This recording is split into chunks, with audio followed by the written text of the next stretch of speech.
Hey, everybody, welcome back to Behind the Closing Door. You may notice that that's a slightly different name than what we have been saying in previous podcasts. Tony and I have been debating about this, and we finally come to a final agreement. And so, this podcast is Behind the Closing Doors, everything that is happening in the real estate industry with some of the best of the best. So, I want to let Tony go ahead and introduce our guest for today. Awesome. So I'm super excited to have Corey Martin with us today. Corey, I was looking at it today. Um, we first met in 2003. So that's 25 years ago, right? And Oh. when I first met you, you were thinking about getting into real estate. And I'll let you tell everybody what you were doing before you got into real estate. But we've kind of had a journey together. We've spent a lot of time um, in real estate, in the trenches, doing that kind of stuff. Then I've had the pleasure of watching you step out on your own, grow the Martin Home Group, and do what you're doing. I mean, we both kind of had kids at the same time. Our daughters share the same name. It's just kind of wild to think that it's been 25 years, and we're still this young. We are young. Look at us. Right? So tell everybody just a little bit about your journey. Like when we first met, what were you doing? What were you thinking? I hired you onto a real estate team to be a buyer agent, and it was all new to you, right? So tell us kind of like where you came from and how that happened.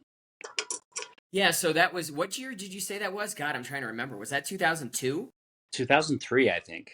Yeah, The somewhere around beginning there. of Yeah, because I think I got 2003. licensed. Yeah, I think I got licensed in 2002 at the end of the year, and then it was 2003 then when we got connected. So, I had gotten into kind of the short version of it is my dad knew Steve Schultz and thought that I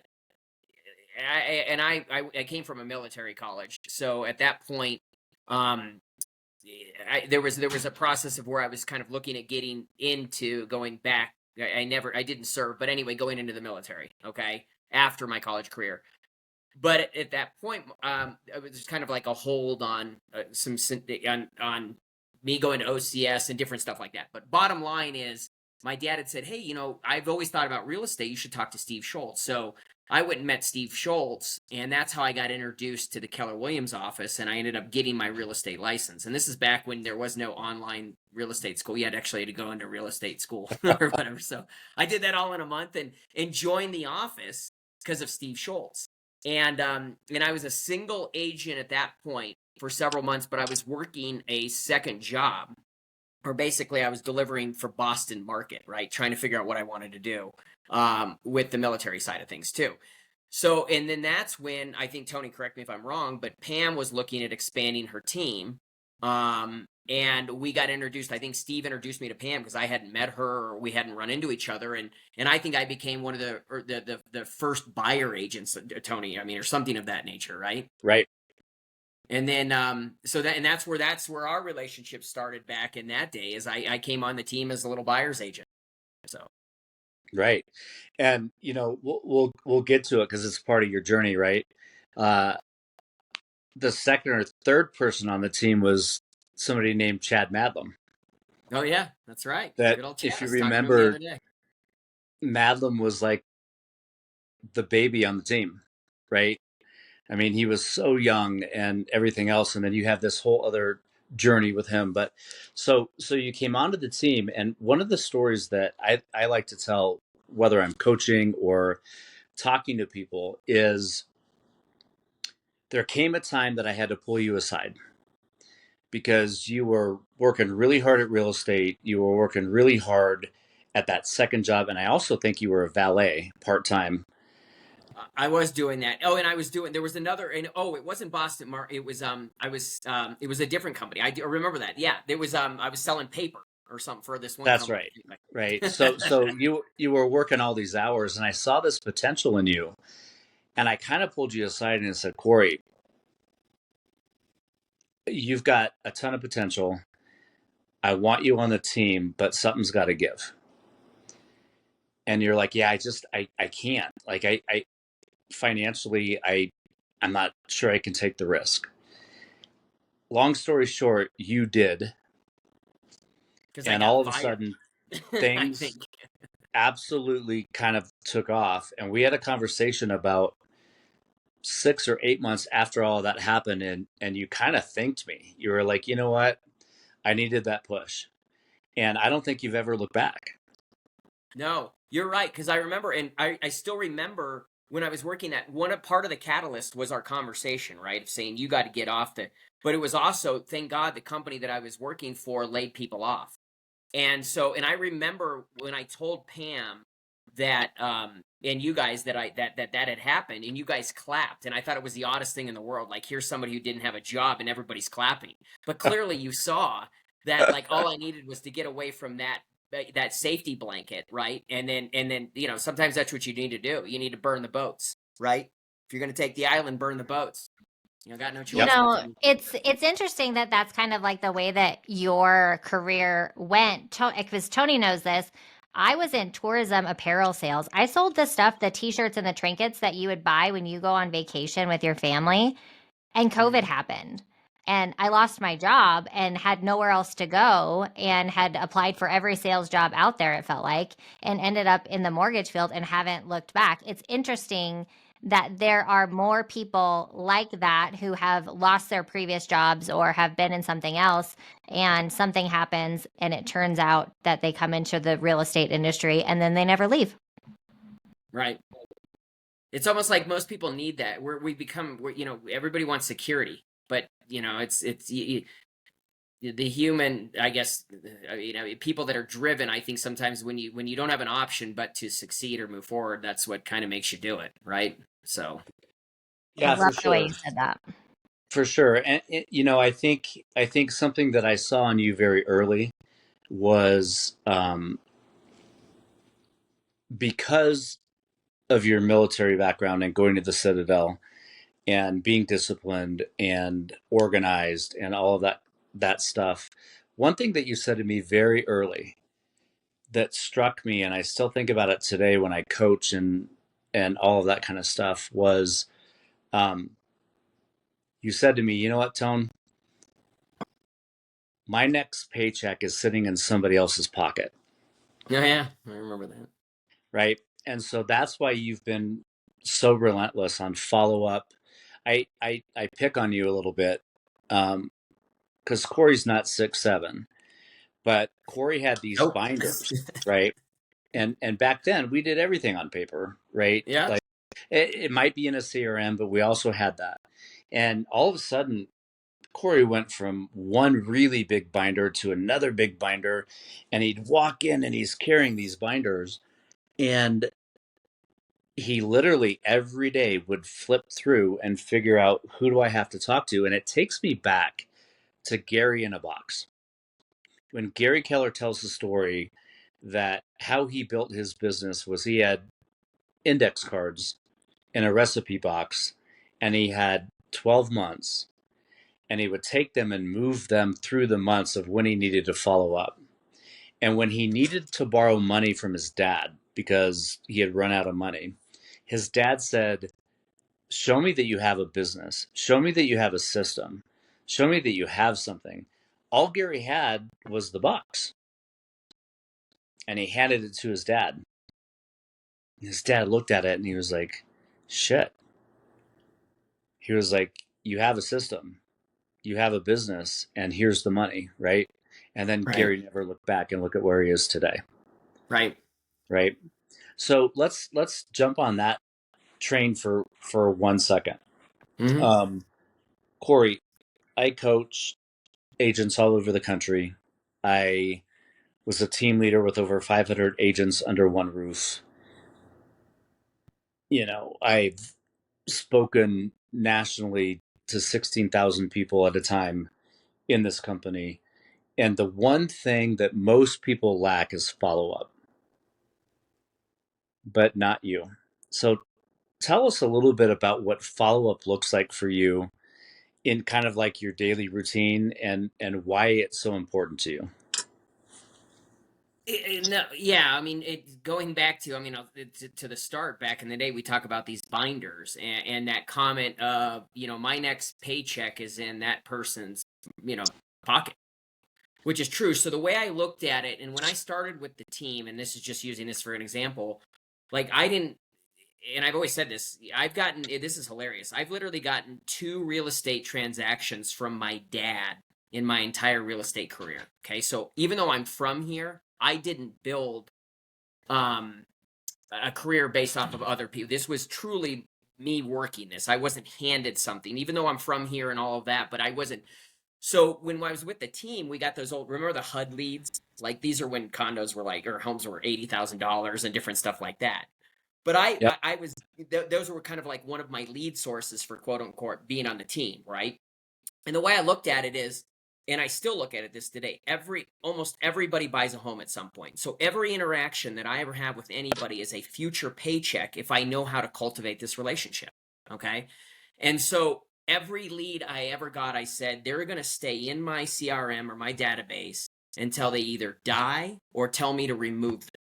And so that's where I started building those binders. I would handwrite them. I had it all printed out the way this all would, and I would just do that every day. I'd call this guy on one day, and then I would say, "Oh, I'm going to follow up with him in a week," and obviously that advanced into a kind of a computer CRM. But the follow up is something one I enjoyed. I'll be honest with you. I think you do things that you tend to enjoy, right? And the one thing I liked about, and what I mean by enjoyed, is I like to get to know these people. And it wasn't, I think what they saw was, yeah, there's a paycheck at the end of the line, but there's a relationship first that's cultivated there. And that's what I really liked. I'm a people person. I love making somebody happy. I love helping somebody grow their family, or, buy that investment. I mean, it's so much more than real estate to me. And I think that's, people see that when they think they work with me. They're like, God, you're really passionate about what you do. Right. And so, in that, I will say this. I mean, thank you to Tony, thank you to Pam, and those early people that influenced me of doing business the right way based on relationships. That's the foundation. So, to this day, I still do things 20 some years later that I did that first year in real estate that made me successful. I didn't chase the next shiny, bright object. I stuck to what Right. worked. Well, and what's funny about that, a story that I can tell, that I've shared with other people. So our environment when you were on the team was unique in that nobody had offices, right? It's kind Right. of like a big bullpen. We could all It was. hear each other, and I think we grew a lot that way, right? We Sure. heard what worked and who said what and whatever. And I'll never forget, it was 5:30, I think, on a Thursday or maybe a Friday. And you were wrapping up, and I was trying to wrap up to get out of there. And you called a lead, and you introduced yourself. Hey, this is Corey Martin with Keller Williams. I'm just, reaching back out to you. You had signed up on one of our websites. Want to make sure you're getting the searches that I've been sending you, blah, blah, blah, blah. And she was trying to get you off the phone. She's like, Corey, thanks for calling, but the kids are screaming in the background. The kids are screaming. I'm trying to get dinner ready. The dog's going crazy. And Corey, rather than saying, okay, I'll call you later, Corey goes, I get it. What's for dinner? And she says, fried chicken, mashed potatoes, and cornbread. And Corey's like, dang, that sounds really good. I'll tell you what, I'll call you in a couple of weeks. Is that okay? So she says yes, gets off the phone. A couple of weeks later, Corey calls the same lady. Hey, it's Corey Martin with Keller Williams. Remember, I talked to you a little bit ago, and I don't know what she said. Corey's like, yeah, the last time I talked to you, you were making fried chicken, mashed potatoes, cornbread. The kids were going crazy. The dog was barking. And all of a sudden, you both started laughing, right? So, my whole point with that story is that you have figured out connection. And in that moment, it wasn't about selling her a house, it was about connecting and understanding where she's at. And Nicole, you experience this as a lender all the time, right? Like that's even a little bit sometimes more sensitive Mhm. because you're kind of looking under the skirt. you're looking at stuff that a lot of people don't want people to know or aren't really ready to know themselves. Yeah. I experience that on a regular basis. And it's the relationship side of this business is so important because, I mean, whether it's me on the lending side or Corey on the agent side, like you are digging into these people's very, very personal lives here. And so you have to figure out how to make them laugh, like, get them to chill a little bit, right? Be a little bit more relaxed. Right. I make phone calls on a daily basis having to tell them, it's not no, but it's not right now, and here's how we're going to make it happen, right? And you have to somehow still get them to like you after you've just told them no, and that they aren't Right. buying that house that they saw, right? That they've fallen in love with. And so, yeah, and I had heard that story before, Corey. Tony actually told me about the fried chicken story before. And I thought that was so genius in the fact that it's like something you're not remembering a kid's name, you're not remembering their anniversary. You hear all of these sales tactics. It's like write down their anniversary and their kids' names and remember this and remember that. And it's like you're remembering what she made for dinner. Right. And that's Right. something that's something outside the box that really just kind of, if someone called me and was like, hey, remember I talked to you and you were making fried chicken, I'd be like, what? Right. It's Right. genius. The way that you went about that is genius. Well, Yeah. it's just the short of it is that it shows that you listen, right? Yep. And that's what people love to talk, but if you sit and listen and then you pay attention to little things that, and not that birthdays and all those things and names aren't important, but it's also making those notes. I mean, that's what my whole book was for. You go even if you looked at my CRM today, I have notes in there from 2013 about their kids, about what we talked about they asked me for a contractor. I mean, and so when I make my follow-up calls, that's why, Tony, you hear this too, just not that I'm jumping around, but one thing that whenever I talk to people and they say, well, I don't know what to say when I call these guys. I feel weird talking about these guys. Well, it's a lot easier if you've kept notes, right? And like you circle back to things. You're like, oh, last year, I remember you guys got that, I don't know, let's just say Timmy started a little soccer league, right? How was that? Was that over? Whatever. Like you circle back, but you make good notes. So you're calling, but you're listening. So. Anyway. Yeah. Well, and it shows up. So let's fast forward a little bit. You were on the team for 10 years. You are a number one producer. You loved it. You had a great ride. We loved having you. And at some point you were like, you know what? Kind of ready to do more than just the buy side. I want to take listings. I want to do some stuff. I want to start the Martin Home Group. And you ventured out onto your own. And this speaks volumes, to be honest with you. I don't know if it was your best year, but it was a year that I looked. You closed 73 units by yourself, no transaction coordinator, no assistant, no nothing, right? Right. Just you. And I think that's a testament to relationships that you built, new business that you get. Every time I look at your social media, I'm seeing, this open house, that open house, this event. I want to talk to you about things that you do in the community that are amazing and awesome.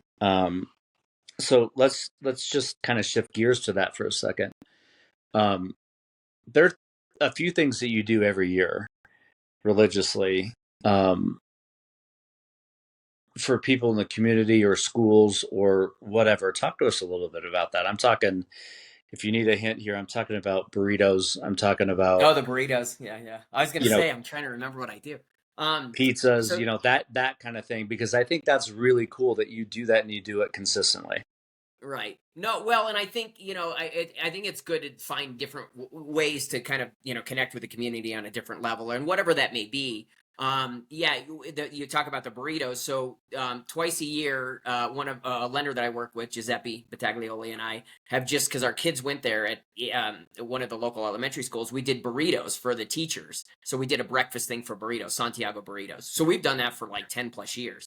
And they love that. And we've done several, it's morphed into some business there and that kind of thing. But all our kids are gone there. None of our kids go there anymore, but we still do it, right? So we enjoy that. We like giving back in that sense. We sponsor the fun run, or I sponsor the fun run, that they do. So we like doing that. God, what was the other thing that we do? I do a junk day. I call it junk in your trunk from one of my farm neighborhoods. Okay. And that's where we get some junk trucks and they can bring whatever they can fit in their trunk. So that's why we call it junk in your trunk and we get rid of it for them. God, what else do I do? I do God, help me out, Tony. What else do I do? I guess I'm just a busy guy. Well, but it's those things that you do, and here's the thing. I was having a coaching call today. In what we dug down and discovered was they're really good at what they do. They've been in the business for a long time. The problem is they're not consistent. You're consistent. You went to the Citadel, right? It was kind of ingrained in you, and you've got this routine. And maybe you can walk us through it because you walked me through it, and I was just like, my mind was kind of blown. You've got two kids. McKenna's older now and kind of Yep. a little bit on her own doing her thing. Landon's at home. But even when both kids were at home, you had dedicated time that was not negotiable that you spent with the family, but you still got everything done. So walk us through, especially when both kids were home, what that looked like. Yeah, I mean, I will say yes. I mean, going to the Citadel, and I think I've always been. I played soccer at a high level, even in high school and all of that, and then I ended up playing in college. But I'd always been sort of a disciplined guy, but not nearly what I became when I went to the Citadel. And one of the big things that you learn there, anybody that goes to a military college or institute, is time management. I mean, you've got everything from academics to soccer to your military commitment and all that. Like your days are, 0400 in the morning till 10 o'clock at night, right? Like they're packed. So you need to figure out how to do all that. And I to this day attest that my the ability to do what I do in a day, when most people would look at it and be like, how do you do this one by yourself, right? And then how do you, but it's truly just being organized and disciplined and then being committed to doing it every day, right? So my routines are, I've always been a morning person. Everybody knows that about me. So I get up in the morning. I love working out. I mean, I enjoy sweating in the morning. So that's a big thing. I always work out in the morning. So I get up early, work out in the morning, and it'll change. Sometimes I'll get up and I'll work for an hour or two and then I'll go to the gym. Sometimes I'll get up and go to the gym. But I love getting those endorphins going in the morning. So if you're not a workout person, try it. Try to do it in the morning. I think you have a better day than trying to do it later in the afternoon. We know with real estate agents, right? Your afternoon is shot, right? Come 5 o'clock, everybody wants to talk to you. So good luck doing it after work. Um, but I've committed to certain things that I do almost on a daily basis. And I talk about this a lot, Tony. We've talked about it at other things we've done. Is I make those touches. I'm a committed man to my sphere, right, and my database. I make those calls, whether they're text messages, phone calls, or emails, every day. For me, it's different. Some people, and I've said this before, whatever works for you. Mine fluctuates depending on my schedule, but I have it. It is one thing where I feel awkward getting up from my desk if I have not made the calls that show up on my CRM that I need to make that day to my past clients. And that being that disciplined in just that one aspect of real estate and being committed for this many years, it is obviously is why I'm as successful as I am here. And I've never bought a lead. I've never paid $1 for a lead. And nothing against that if that's how people run their business or whatever. I have never paid $1 for a lead. So mine is truly just straight up discipline and staying in contact with all your past clients, right? Well, yeah, and you told me at one point, so you get up in the morning, you work out, you make those calls, you do that. um, there are days that you would take the kids to school, Yep. come Well, I back. always take my kids to school. Yep. Yep. That's that. I pick up my son every single day. There have been occasions where I need to call in a grandfather, right, or something like that. But that is one part of the day that you don't get that time back. That drive to school time, all the little stupid things you talk about, and then the afternoon. So that's a huge deal for me. So Well, anyway. that's why we're doing the podcast at the time that we're doing it today, right? That is true because yeah, exactly. I try not to. I really map my schedule on it, and so yeah, I'm glad you touched on that, Tony, because I kind of forget that part of it. But I did. Those Well, routines are and I think that's really important because what tends to happen is lenders real estate agents, other people in the industry get way out of balance. And especially if they're not experiencing wins and experiencing success, and they've sacrificed family time and this and that, they become very disenfranchised and very almost angry. Sure. You know what I mean? And you haven't really had that happen. So talk to me a little bit about when Corey's on the road. You have found ways to make some of those sphere touches. I know on Sundays, sometimes you write notes, you pack them in your car so you have them. And then you do something with those based on where you're showing homes or doing whatever. Talk to me a little bit about that. Yeah. So one thing that I thought, I mean, a long time ago, and I forget how many years I've been doing this, but I've always kept some note cards in my car, in my glove box. And when I'm out showing properties, if I'm in a neighborhood where I've sold a home to a past client or what have you, a lot of times I would swing by, just leave a note, ring the doorbell, say hi or whatever. But generally speaking, that people, they're not at home, they're at work or what have you. And I've left a note, just, hey, I was just driving by the house. House looks great, right? And that it's just when it's taking advantage of time when we talk about time management, right? It's like I'm killing two birds with one stone. I'm connecting with a past client. I mean, nobody writes cards anymore, and we'll talk. I mean, I do birthday cards like a machine. Like I mean, birthdays, anniversary cards. Though everybody knows that. That's one of my favorite things to do. But doing something like that, nobody does that, and I just started doing it, and I still do it. So when I know I'm showing in this neighborhood or whatever, most of the time I know my clients are there, so I'll just remember. I'll have some pre-written hand notes. You can write them ahead of time or whatever, and then you just drop them off. It's simple, but it goes such a long distance. With these guys, they're like, "Oh, he swung by. I wish I would have seen you." Right now, they have Ring doorbells. Everybody has a camera, so that it's a kind of fun. You can say hi, that kind of fun stuff. So it's kind of different being caught on camera a little bit. So. Have you ever run into clients, right, that you're swinging by and they're like, okay, enough's enough? Have you ever had someone kind of just be like, okay, I'm done talking to you? You know what's funny about that? And because people always talk about every conversation should end in asking for business, right? And I get that concept. But on that note, I've never gone into a conversation with a past client when it's about real estate. Whenever I call a client, it's nothing about real estate. I mean, occasionally I'll use the whole where I've called them and said, hey, I was in your neighborhood showing today. I just wanted to check on you guys. So in essence, I'm starting with that real estate, but I was checking in on them, and that's all it was. But I've always talked about something else, and 99.9% of the time, they bring up the real estate, and then it's my chance to talk about it. But I have never had somebody. There is not a sales pitch in me. I don't think any of my clients could ever say that dude was salesy at all. Period. Nothing. There's nothing that screams sales pitch about me at all. That's why I was never good. Nothing against this with scripts. Hated doing scripts. It felt so Genuine. natural. Yeah, like it genuine. Thank you. Like it. You could. When I hear a script, it just makes me. I cringe. It's just. And this is Corey Martin talking. Nothing against it, but I've developed a skill of not needing scripts. It's my own script. Well, I'm the same way. I can't do scripts. I one feel like it's very disingenuous. I can't have a conversation with somebody where I am basically reading off of a piece of paper. It doesn't work for me. I sound like a robot. I sound disingenuous. It's just one of those things. I wish I was better at it because I hear that it's great for people. Sure. But that's just not my jam. So I totally get that. Right. Yeah, but you guys both have to understand that you both have scripts. They're just your own. They're just your own, right? The challenge is a lot of people that don't have that and don't have that confidence to do it have to go to a script that they can use to lean on.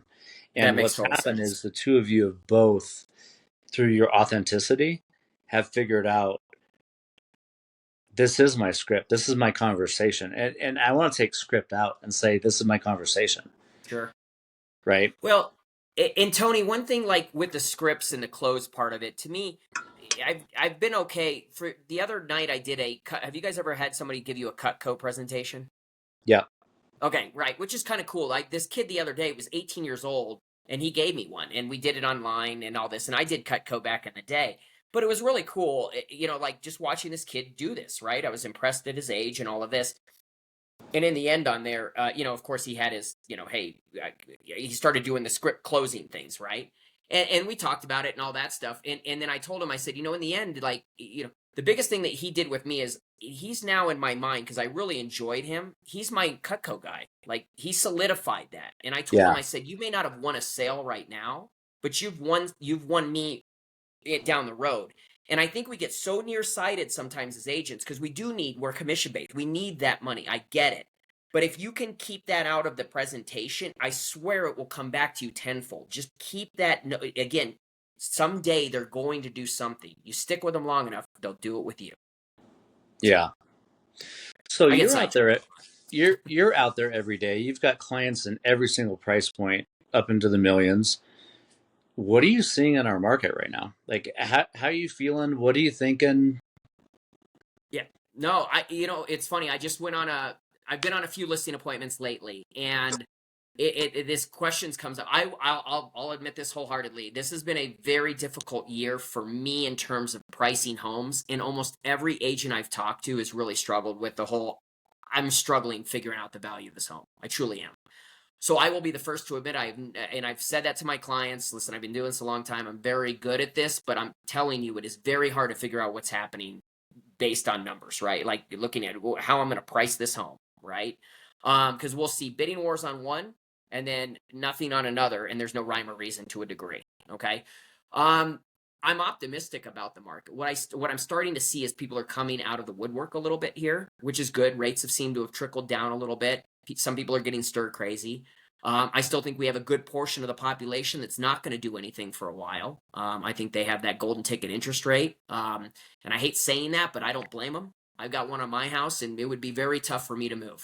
I'll be totally honest with you. So, but I feel really good with where things are going. I do. I feel like this is going to be a little bit better than last year, and I didn't think last year was a bad year. I think it was a tough year, but tough made us better agents. So, and lenders. Are you running into a lot of your clients who are very rate sensitive right now, especially because a lot of them do have 2, 3, 4% interest rates on their homes?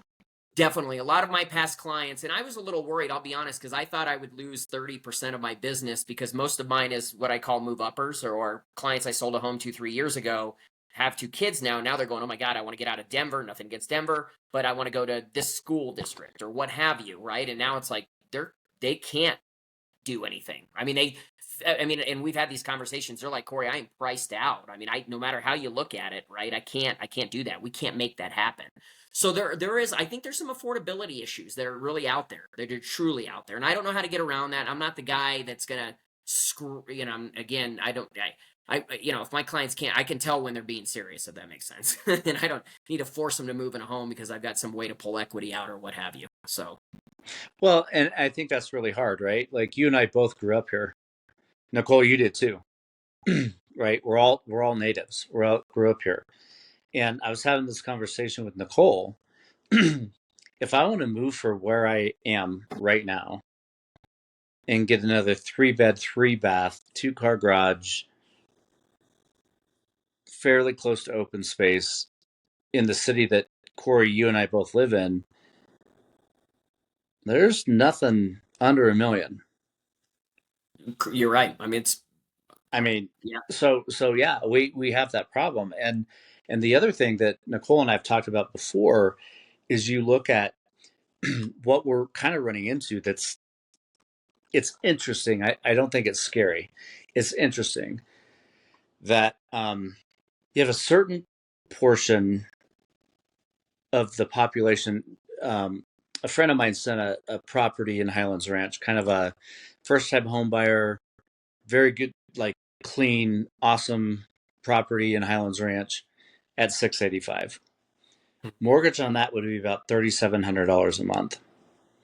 So now you got people over here renting in the same area or Lone Tree or whatever, paying $3,300 a month, and they're asking themselves, okay, my amenities are paid for, my trash is paid for, my snow removal is paid for, all the other stuff, and it's $500 cheaper than owning. Well, we all know that they're losing the equity game, right? There's no doubt Right. about that. Like, we could have that conversation until we're blue in the face.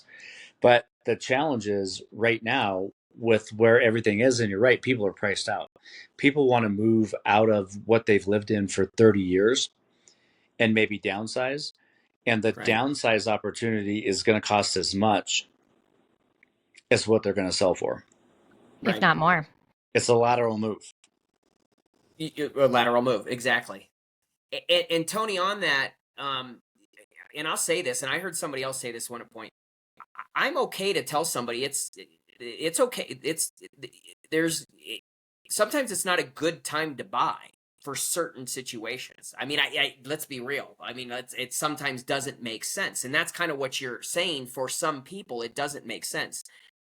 I mean, seriously, putting it in my shoes, I don't disagree with their thought process, right? But there's still enough out there. I think there's still enough transactions, and we'll see that.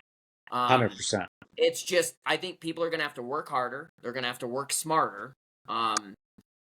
So, and I don't know how the lead generation business works and whether those leads are working, if there's enough of that out there, because I've never bought leads, but I'm sure there's people that could talk about that. But yeah. I think Well, we see a lot of people who are just the affordability factor, right? It's like you mentioned, Corey. It's, you know, whether or not it's downsizing, upsizing, whatever that might be, but it's also the way that people are managing their finances these days. Mm-hmm. Everyone during COVID had access to home equity lines of credit, or they took out loans, SBA loans, whatever that might look like. And now they're kind of in a place where they can't do anything with it. They've maxed out their HELOCs. They're paying interest only, right? Which means their balance is Yep. still astronomically high. I see it a lot. I've had clients calling me right now who want to refinance because their HELOC is maxed out and they want to try and get a lower interest rate or a lower payment. And there's nothing that we can do for them at this point because the money was so cheap during COVID. And so we're running into that. Not only housing prices are pretty high. I'm in Parker. The median house price in Parker is $685. I couldn't buy a $685 house, and we're a dual income household. Right. So we're seeing it on both ends, whether it's current homeowners or even people who are trying to get into a home ownership. Sure. Oh yeah. yeah, when Yep. Corey and I got in the business, the median price in Denver was 232.8. I would kill for funny. that. Well, I remember when we would run our little sales meeting stuff, and it would be like if you did 10 $250,000 homes or whatever the average was, I mean, it was like, and I think I even still have some of those in a drawer, and I look back and I'm like, oh my, I mean, 250, right? Like I mean, that's a 1 bedroom 1 bath condo now. You know what I mean, for the most part. So but it's funny how that price is skyrocketing. I mean, the way it is funny the way it is. I mean, it's funny and sad at the same time, but it's the element we're in. So, Well, I think the thing that it's forcing us to do, which I hope, I never wish ill on anybody, right? But I hope that this shows up in our industry a little bit more. Um, the skilled agents need to step up.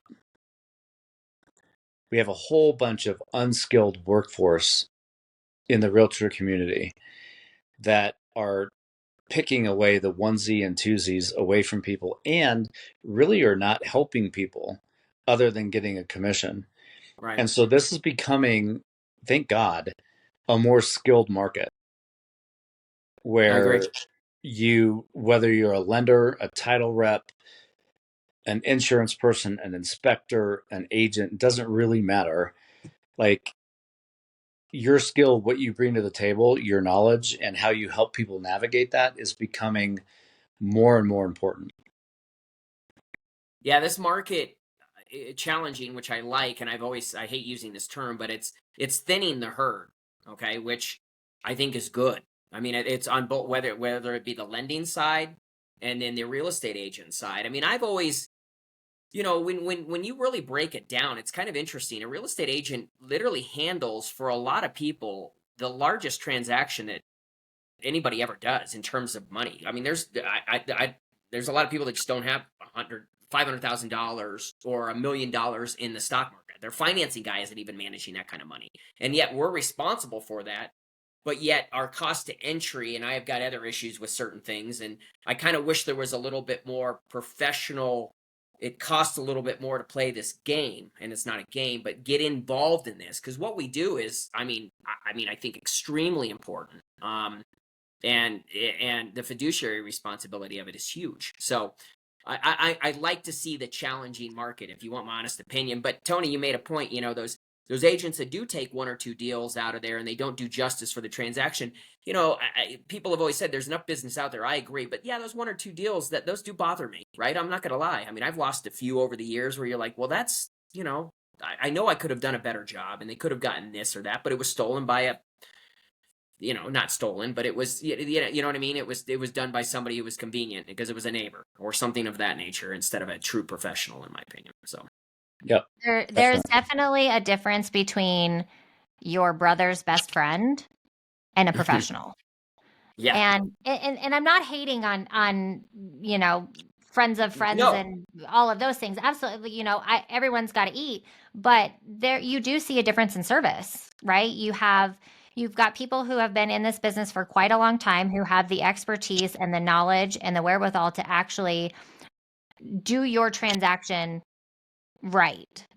And then there's the ones who just sit back and collect a paycheck. I've got a deal right now that we are trying to get a hold of the listing agent, and they're MIA.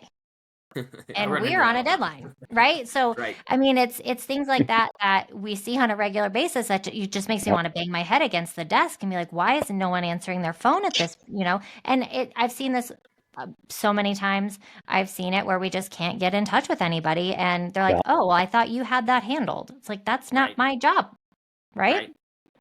Yeah. I've always said just, and this is maybe bad, but I'm like, I wish our dues and however we pay that, whatever that is, was more, so we could, the people that could pay it. And I don't want to make it like a financial thing, but you've got to put some more money into this to stay, if that makes sense. Like, I don't know how that looks, but I wish that was the case.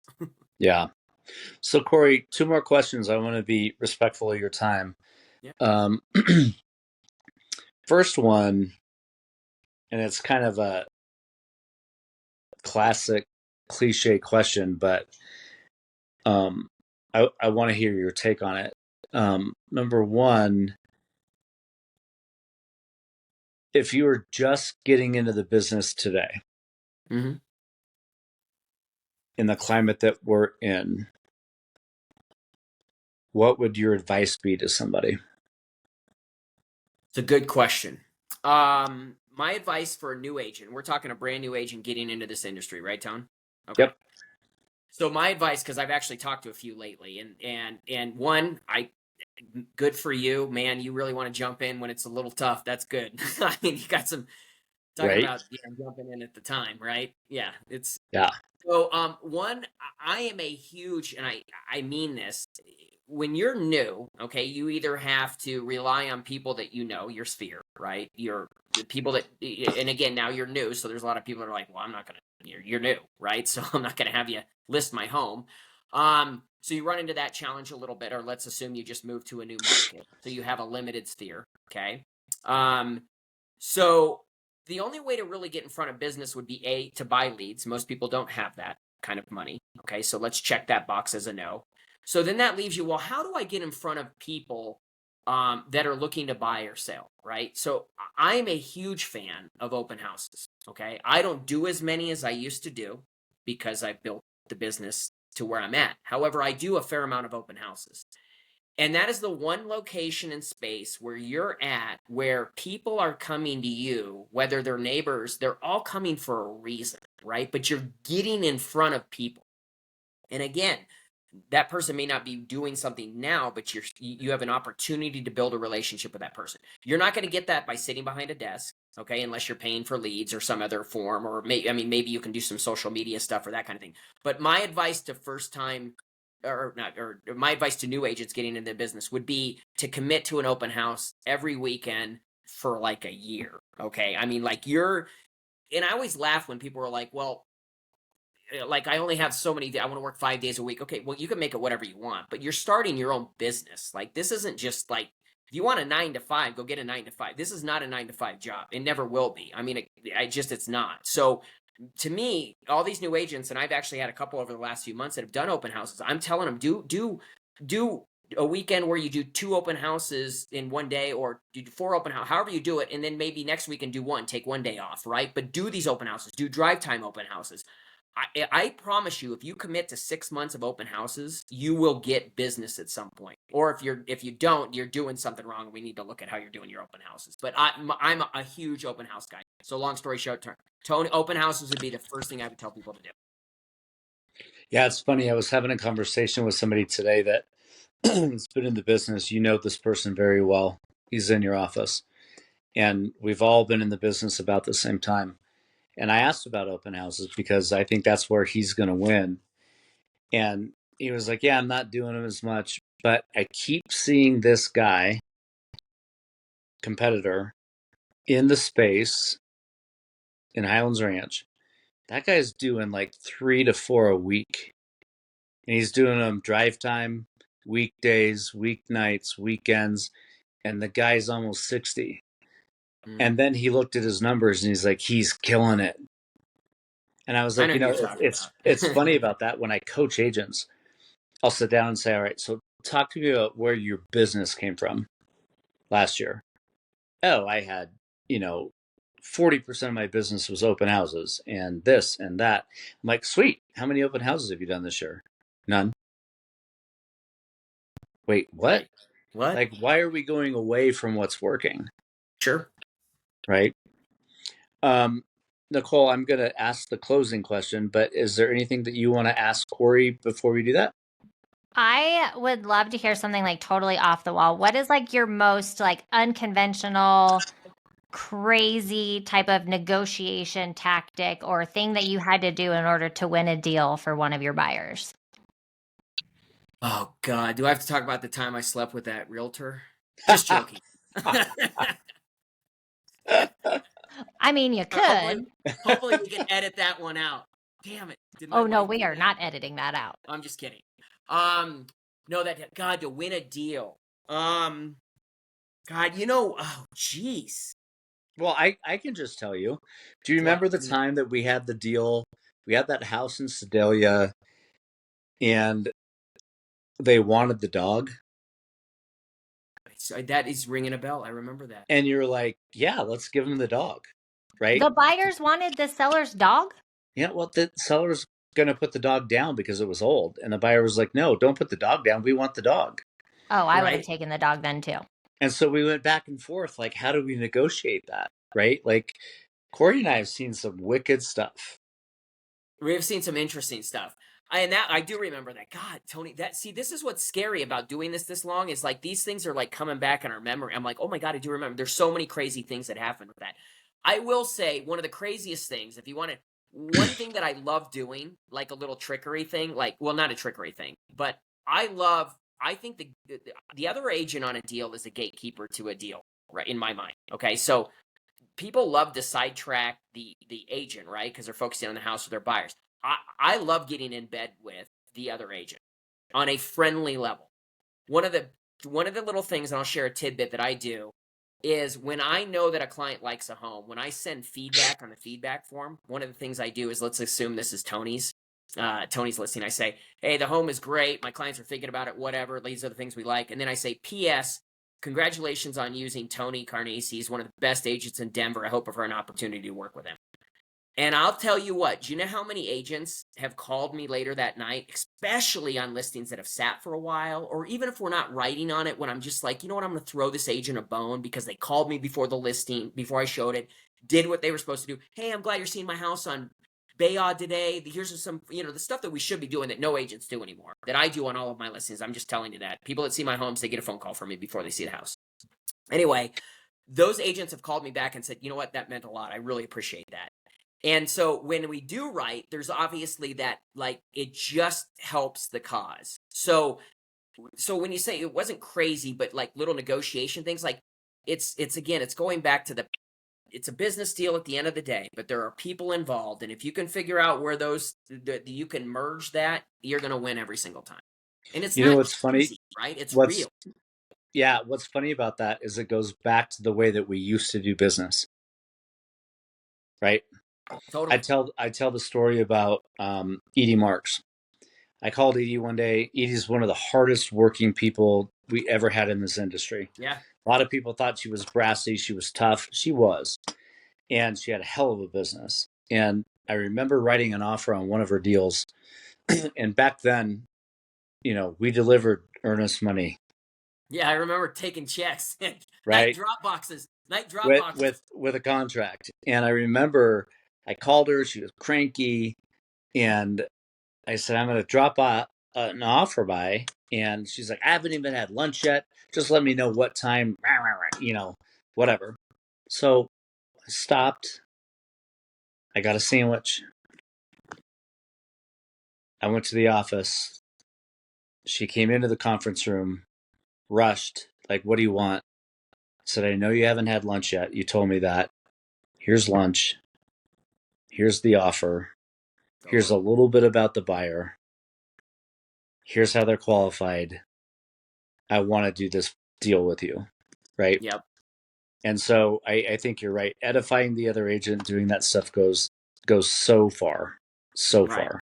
It's even on this side of things, it's the same way.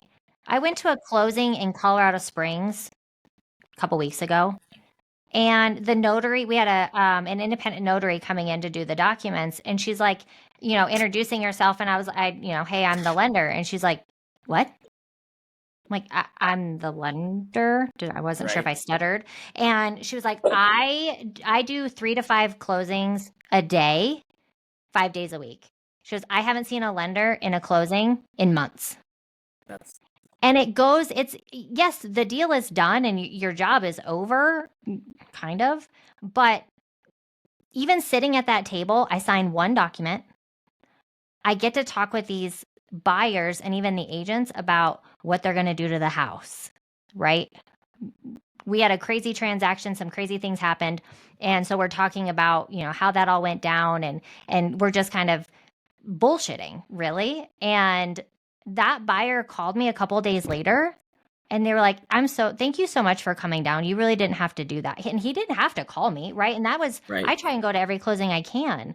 But we talk about the things that you do to just the little bit of niceties, right? Yeah. That we should all be doing on a regular basis. People have kind of gotten away from that since COVID. And it's like, if just those small little things make the biggest difference. And you just never know whose day you're going to make by even just showing up and, smiling. Yeah. Just showing up.